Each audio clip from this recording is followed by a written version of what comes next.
आज की डेट में अट्रैक्टिव होना केवल एक अमेजिंग रोमांटिक पार्टनर ढूंढने तक ही लिमिटेड नहीं रह गया है, बल्कि अट्रैक्टिव होने से आप अपने नेटवर्क को स्ट्रॉन्ग कर सकते हो, जॉब पा सकते हो, यहाँ तक कि एक अच्छे लीडर भी बन सकते हो। साइंस भी यही कहता है कि अट्रैक्टिव होने से आपकी नेगोशिएटिंग पावर ऑलमोस्ट डबल हो जाती है। क्या आपने कभी ये सोचा है कि क्यों कुछ लोगों से मिलकर दोबारा मिलने का मन करता है? क्यों कुछ लोगों को ना कह पाना मुश्किल हो जाता है? क्यों उनकी ओर लोग खींचे चले जाते हैं? अगर आपको लगता है कि इसका जवाब उनकी खूबसूरती या उनकी दौलत या शोहरत है, तो आप गलत सोच रहे हो। इसका सही जवाब है उनकी अट्रैक्टिव पर्सनालिटी। अट्रैक्टिव होने का मतलब केवल स्मार्ट और ब्यूटीफुल होना ही नहीं है, बल्कि ये काफी हद तक आपके ओवरऑल माइंडसेट और चीजों को लेकर आपके व्यूज पर भी डिपेंड करता है। यूँ तो हर किसी को सामने वाले इंसान में अलग अलग क्वालिटीज पसंद आती हैं, लेकिन कुछ ऐसी कॉमन हैबिट्स हैं जो सभी को पसंद आती हैं और जो आपको हर उस इंसान में मिल जाएगी जो आपको अट्रैक्टिव लगता है। यानी अगर आप सोचते हो कि एवरेज लुकिंग होने के कारण आप लोगों का अटेंशन नहीं ग्रैब कर पाते, तो अपने डेली रूटीन में इन हैबिट्स को शामिल करो। यह हैबिट्स ना सिर्फ आपको एक अट्रैक्टिव पर्सनालिटी का मालिक बनाती हैं, बल्कि आप सही मायनों में एक नेक दिल और सुलझे हुए इंसान भी बन जाते हो। तो आइए वीडियो शुरू करते हैं और जानते हैं 7 habits of truly attractive people. Number 1, खुद को हमेशा पॉजिटिव वे में देखना। Father of early modern medicine Ibn Sina हमेशा कहते थे कि the power of thoughts can cause you either illness और रिकवरी। यानी आपकी बीमारी और रिकवरी आपकी सोच पर डिपेंड करती है। वो कहते हैं ना कि हमारी आंखें हमारे मन का आईना होती हैं। ये सिर्फ एक कहावत नहीं है, बल्कि ये बात काफी हद तक एक सच भी है। साइंस की माने तो हमारा सबकॉन्शियस माइंड हमारी आंखों के जरिए हजारों इमोशंस जाहिर कर सकता है। आप खुश हो तो आपकी आंखों की पुतली का साइज बढ़ जाता है, आंखों का रंग हल्का हो जाता है, जिससे आंखें ऐसी लगती हैं मानो वो होठों के साथ मुस्कुरा रही हूं। यानी आप खुद के बारे में कैसा फील करते हो, ये बात लोग आपकी आंखों में देखकर समझ सकते हैं। कहा जाता है कि आप खुद के बारे में जैसा सोचते हो, लोग भी आपको वैसे ही ट्रीट करते हैं। अगर लोगों को आपकी आंखों में खुद के लिए प्यार, इज्जत और कॉन्फिडेंस नहीं दिखेगा, तो वो भी आपकी इज्जत नहीं करेंगे, और जिसकी इज्जत नहीं होती वो अट्रैक्टिव कैसे हो सकता है? इसलिए अगर आप चाहते हो कि आपकी पर्सनालिटी अट्रैक्टिव हो, तो सबसे पहले खुद को यकीन दिलाइए कि आप एक अमेजिंग इंसान हो और आप भी सबके प्यार के और सम्मान के हकदार हो। कुल मिलाकर देखा जाए तो अट्रैक्टिव होने की शुरुआत खुद पर भरोसा करने से होती है, सेल्फ कॉन्फिडेंस से होती है। आप जितना इस बात को मानोगे कि आप अट्रैक्टिव हो, आप उतने ही अट्रैक्टिव बनोगे।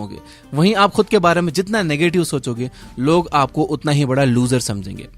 एग्जाम्पल के तौर पे, जिस तरह आप एक पौधे में जितनी अच्छी खाद और मिट्टी डालोगे, उसमें उतने ही अच्छे फूल आएंगे।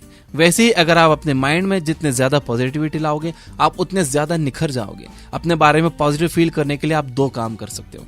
पहला, सुबह उठते ही अपने लिए पॉजिटिव अफर्मेशंस बोलो, जैसे कि मैं एक अमेजिंग इंसान हूं, मैं जो चाहे वो हासिल कर सकता हूं। दूसरा, अपने डेली रूटीन में सेल्फ केयर को जरूर शामिल करो। अक्सर लाइफ की भागदौड़ में हम खुद को नजरअंदाज कर देते हैं, लेकिन सेल्फ लव सेल्फ केयर से ही आता है। कभी यूं ही अपने लिए नए कपड़े ले लो, कभी नया हेयर कट ट्राई कर लो, कभी लुक्स के साथ कोई एक्सपेरिमेंट कर लो, ताकि आपको रिफ्रेश्ड और कॉन्फिडेंट महसूस हो।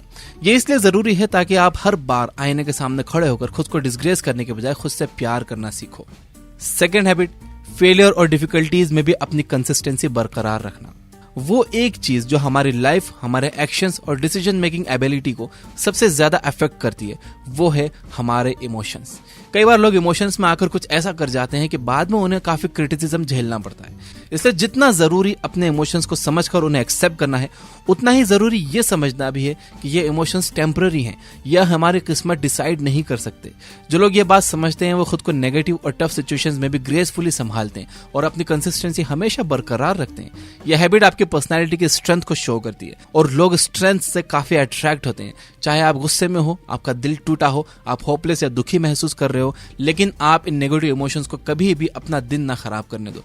दुखी होना, लो महसूस करना बुरा नहीं है, लेकिन किसी भी बुरी सिचुएशन के कारण अपने आप को अंडर एस्टिमेट करने लगना गलत है। चाहे लाइफ में कितनी भी प्रॉब्लम्स आए, आपके कदम कुछ देर तक थम सकते हैं, लेकिन रुकने नहीं चाहिए। यही एक स्ट्रांग और अट्रैक्टिव पर्सनालिटी की निशानी है। अपनी कंसिस्टेंसी बरकरार रखने के लिए 2 टिप्स मैं आपको दे रहा हूं। पहला, जब भी नेगेटिव इमोशंस आपके मन को परेशान करे, तो खुद को याद दिलाओ कि ये बस एक इल्यूजन है, मैं वो नहीं हूं जो मेरे इमोशंस मुझे बनाना चाहते हैं। दूसरा ये कि गुस्से में एक्शन लेने की और खुशी में कमिटमेंट करने की गलती कभी भी मत करना। अट्रैक्टिव लोगों की तीसरी आदत, अपने सपनों के लिए पैशनेट होना। आइंस्टाइन ने कहा था कि if you want to live a happy life, tie to a goal, not people और थिंग्स। यानी अगर आप एक खुशहाल जिंदगी जीना चाहते हो, तो अपनी जिंदगी को किसी इंसान या चीज से नहीं, बल्कि अपने लक्ष्य से, अपने मकसद से बांधिए। गोल आपकी लाइफ को मीनिंगफुल बनाते हैं, आपको हमेशा खुश रहने की वजह देते हैं। जो लोग इस मटेरियलिस्टिक वर्ल्ड में भी खुद को शान शौकत के चकाचौंध और लोगों के पावर से बचाकर अपना ध्यान केवल अपने सपनों पर टिका कर रखते हैं, वो सच में दूसरे लोगों का ध्यान अपने ओर अट्रैक्ट करते हैं। बड़े से बड़ा इंसान भी उस आदमी को नहीं भुला पाता जो उसके रुतबे को देखकर नहीं बल्कि उसके दिल को देखकर बात करे।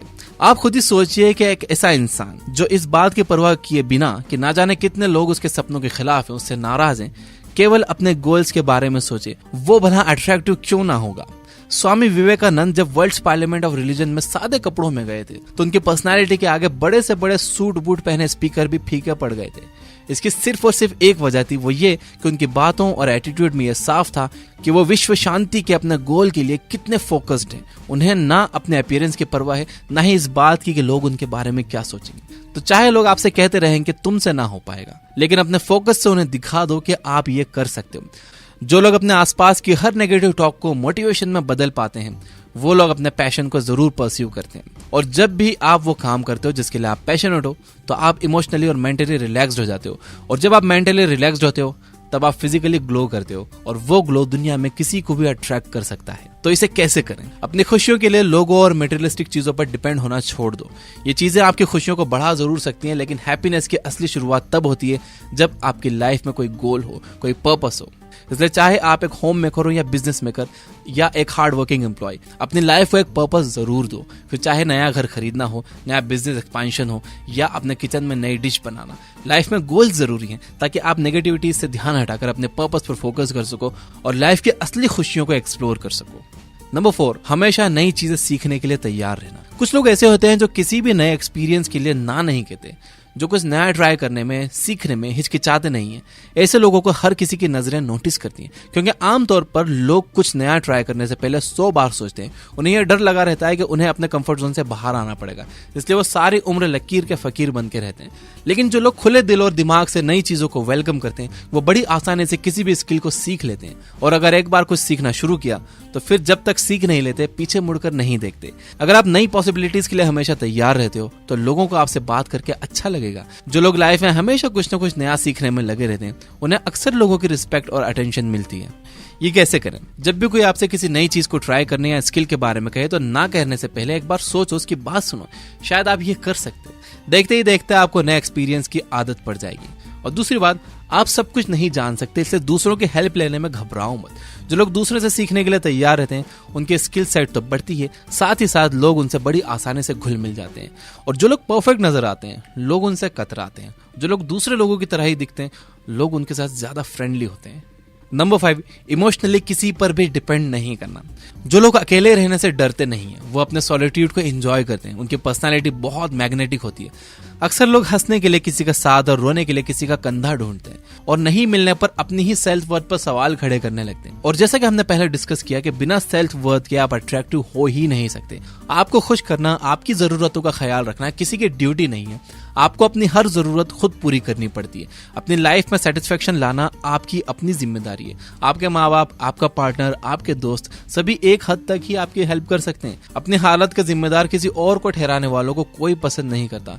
दुनिया उसी को सलाम करती है जो अपनी गलतियों की रिस्पॉन्सिबिलिटी अपने ऊपर लेकर उसे सुधारने की कोशिश करता है। इंग्लिश में कहावत है कि chase the cat runs away. Stop chasing the cat, focus on something else and the cat comes to you. यानी अगर आप लोगों का अटेंशन पाने की कोशिश करते रहोगे तो लोग आपसे इरिटेट हो जाएंगे, वो दूर भागेंगे। लेकिन अगर आप अपने इमोशंस को खुद हैंडल करना सीख लोगे तो हर कोई आपके पास आना चाहेगा। इमोशनल इंडिपेंडेंस एक बहुत बड़ा वेपन है जिससे दुनिया की हर लड़ाई जीती जा सकती है। तो इमोशनली इंडिपेंडेंट कैसे बने, बहुत शॉर्ट में बताता हूँ।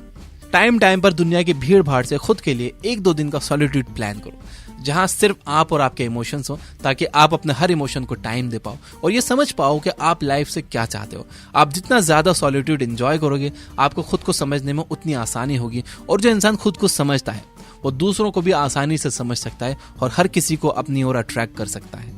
नंबर 6, आसानी से हंस देना। आपने बहुत से लोगों को यह कहते सुना होगा कि सीरियस लोगों को लोग ज्यादा सीरियसली लेते हैं, लेकिन अब साइंस भी यह मानने लगा है कि चंचल और हंसमुख लोग दूसरों को कहीं जल्दी अट्रैक्ट करते हैं। सोचिए आपसे कोई मिला, बातों ही बातों में उसने आपको हंसाने की बहुत सी नाकाम कोशिशें की, उसने बहुत सी अच्छी बातें की, लेकिन आप मुंह बनाकर बैठे रहे। आपकी इमेज ऐसी बन गई कि यार ये कभी हंसता नहीं, हमेशा सीरियस रहता है, रोतले मुंह का है। तो बताओ क्या होगा है कि सामने वाला 2-4 बार कोशिश करेगा और आपको इग्नोर करने लगेगा। हो सकता है कि आपसे मिलने से भी कतराने लगे कि यार ये तो हमेशा मुंह बनाकर ही बैठा रहता है। दोस्तों, गम हर किसी के पास बहुत है, इसलिए दुनिया में हर कोई हंसी की तलाश में है। अगर आप किसी के साथ कुछ पल हंस देते हो तो वो आपसे ऑटोमेटिकली जुड़ाव महसूस करने लगता है। दूसरी बात ये कि किसी के बेकार जोक्स पर भी हंस देना ये दिखाता है कि सामने वाले के आप रिस्पेक्ट कर रहे हो, जिससे वो भी आपके रिस्पेक्ट करेगा। वैसे भी laughter is the best medicine, और जब आप हंसते हो तो आप ग्लो करते हो और आपके चेहरे पर बिखरी वो हंसी किसी को भी अट्रैक्ट कर सकती है।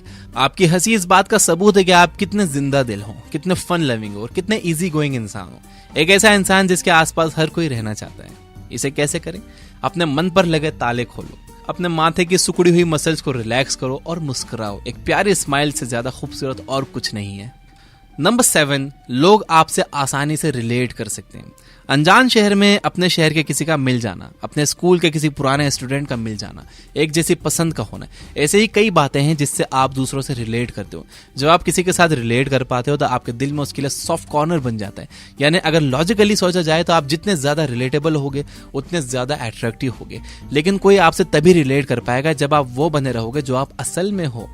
जब आप अपने रियल सेल्फ को बाहर लाते हो तो हर कोई आपसे रिलेट कर पाता है और एक अपनापन महसूस करता है। समय के साथ हम इतने बदल जाते हैं कि हम क्या थे हम वही भूल जाते हैं। सोचिए, बच्चों को देखकर किसे अच्छा नहीं लगता? क्यों? क्योंकि उनमें कोई दिखावा नहीं होता, वो शीशे की तरह साफ होते हैं। उन्हें जो पसंद है उसे हाँ कहते हैं, जो नहीं पसंद है उसे ना कहते हैं। तो आप भी एक बच्चे की तरह बनो, just be yourself. Saurav Joshi India का नंबर 1 ब्लॉगर क्यों है? क्योंकि लोग उससे रिलेट करते हैं। वो कुछ फेक नहीं करता, वो जो है उसकी लाइफ जैसी है वो वही दिखाता है। वो कुछ भी बड़ा चढ़ा कर नहीं दिखाता। कहते हैं ना कि the more vulnerable you are the more people you see as being relatable. यानी आप जितने ज्यादा ऐसे नजर आओगे कि यार ये तो हमारे जैसा ही है बिल्कुल, ये भी स्लीपर पहन के बाथरूम जाता है, ये भी ऐसे पजामे पहनता है। यानी खुद को बड़ा चढ़ा कर नहीं, खुद को परफेक्ट नहीं दिखाना है, बल्कि आप जितने ज्यादा दूसरों की तरह नजर आओगे तो लोग आपसे ज्यादा रिलेट करते हैं। उन्हें डर नहीं लगता कि यार ये तो बहुत परफेक्ट आदमी है, यार इससे कैसे हम बात करेंगे। लोग दूर नहीं भागते, तब लोग आपके पास आना चाहते हैं। लोग आपसे खुल जाते हैं कि यार ये तो अपने जैसा है। तो ये करना कैसे है? सिंपल है, अपने आप से ईमानदारी करो। याद रखो कि आप यहाँ किसी को खुश करने के लिए पैदा नहीं हुए। आप बस वो करो जो आपका दिल चाहता है। एक साफ दिल से ज्यादा अट्रैक्टिव और क्या हो सकता है। तो दोस्तों, ये थी वो 7 आदतें जो आपको सुपर अट्रैक्टिव बना सकती हैं। आप भी इन आदतों को अपनी लाइफ का हिस्सा बनाकर अपनी पर्सनालिटी में 4 चांद लगा सकते हो। याद रखो कि beauty attracts I but personality captures heart. यानी ब्यूटी आंखों को अट्रैक्ट कर सकती है, लेकिन दिल जीतने के लिए पर्सनालिटी चाहिए। तो क्या आप लोगों का दिल जीतने के लिए, अपनी आदतें बदलने के लिए तैयार हैं? कमेंट करके मुझे जरूर बताना। वीडियो पसंद आई तो इसे लाइक जरूर कर देना, सब्सक्राइब नहीं किया तो सब्सक्राइब कर लेना, घंटी नहीं दबाई हो तो दबा देना, और ये बुक ऐप पर द पर्सनालिटी ब्रोकर्स बुक की फ्री समरी सुनना मत भूलना। बहुत जबरदस्त है, इससे आप दूसरों की पर्सनालिटी पहचानना सीख जाओगे। मैं देख रहा हूँ कि कुछ और ऐप्स हैं जो कि 1000 रुपए से भी ज्यादा चार्ज करते हैं उनकी प्रीमियम मेंबरशिप के लिए, जहां पर इतनी सारी बुक समरीज भी नहीं है और हर क्लिक पर वहां एड्स आते हैं। एंड अगर आप ध्यान से देखोगे, इन्हें कंपेयर करोगे ये बुक ऐप से, तो आप जानोगे कि वो लोग ये बुक ऐप के फीचर, ये बुक ऐप का यूआई कॉपी करते रहते हैं। पहले उन्हें कोई चीज इम्पॉसिबल लगती है, लेकिन जब ये बुक ऐप की टीम वो पॉसिबल कर देती है तो बिल्कुल वैसा के वैसी कॉपी करने की कोशिश करते हैं। और कुछ और प्लेटफॉर्म है जो एक बुक समरी के लिए 400, 500, यहाँ तक कि 1000 रुपए तक चार्ज करते हैं जस्ट एक बुक समरी के लिए। मैं पर्सनली फील करता हूँ कि ये सही नहीं है। मैं अपनी बात करूंगा, ये बुक ऐप हमने प्रॉफिट कमाने के लिए नहीं बनाई। मैं हमेशा से यही मानता हूं कि जो हिंदी रीडर्स हैं, जो इतनी महंगी महंगी बुक्स अफोर्ड नहीं कर सकते, उनका भी अधिकार है कि वो इन बुक्स से नॉलेज ले पाए, अपनी लाइफ में अप्लाई करें और अपनी लाइफ को और अपनी सोसाइटी को और अपने देश को एक बेहतर जगह बनाएं। कई लोग मिजरेबल लाइफ जी रहे हैं, उन्हें कोई ये बताने वाला नहीं है कि क्या करना है, दुनिया कैसे चलती है, पैसे से पैसे कैसे कमाया जाता है, जॉब इंटरव्यूज में कैसे बात की जाती है, कैसे प्रॉफिटेबल बिजनेस बनाया जाता है। कोई नहीं है बताने वाला, और ना उनके पास इतने पैसे हैं कि वो कोई कोच या मेंटर या महंगी बुक्स अफोर्ड कर सकें। इसलिए इस ऐप के ईयरली प्रीमियम की प्राइस इतनी कम रखी गई है कि सभी लोग इसे अफोर्ड कर सके। क्योंकि मैं जानता हूं कि आप में से ज्यादातर स्टूडेंट्स हैं और आप 500 या 1000 रुपए की एक बुक समरी या फिर 1000 रुपए का ईयरली प्रीमियम प्लान अफोर्ड नहीं कर सकते। अब आपके मन में यह सवाल आ रहा होगा कि तो फिर इस ऐप को पूरी तरह से फ्री कर दो, प्रीमियम की जरूरत ही क्या है? देखिए, इस पर 400 बुक समरीज फ्री हैं ऑलरेडी, और जहां तक मैं जानता हूं पूरी दुनिया में ऐसी कोई ऐप नहीं है जो इतनी सारी फ्री बुक समरीज दे रही हो। एंड दूसरा ये कि पूरी दुनिया में ऐसी भी कोई ऐप नहीं है जो इतनी सारी फ्री बुक समरीज दे रही हो बिना किसी एड्स के। यह book app is an ad free app. और तीसरी बात यह है कि जो हमारे राइटर्स हैं, इंजीनियर्स हैं, ये सब स्टूडेंट्स हैं और ये फुल टाइम काम कर रहे हैं, और इस ऐप का प्रीमियम प्लान्स के अलावा कोई सोर्स ऑफ रेवेन्यू नहीं है। 3 साल से प्रीमियम यूजर्स की मदद से हम इसे ब्रेक इवन पॉइंट पे चला रहे हैं, यानी कोई प्रॉफिट नहीं, कोई लॉस नहीं, और ये सक्सेसफुली चल रही है। तो सभी प्रीमियम यूजर्स को दिल से थैंक यू। तो अगर आप 399 का प्रीमियम प्लान ले सकते हो तो जरूर ले लो। इससे आप 400 और बुक्स अनलॉक कर लोगे, और हम डेली एक न्यू बुक्स हमारे प्रीमियम यूजर्स के लिए डाल रहे हैं, और प्रीमियम यूजर्स के लिए और भी काफी कुछ आने वाला है। Finally, you guys are amazing. Keep reading, keep learning, keep growing. Thank you for watching.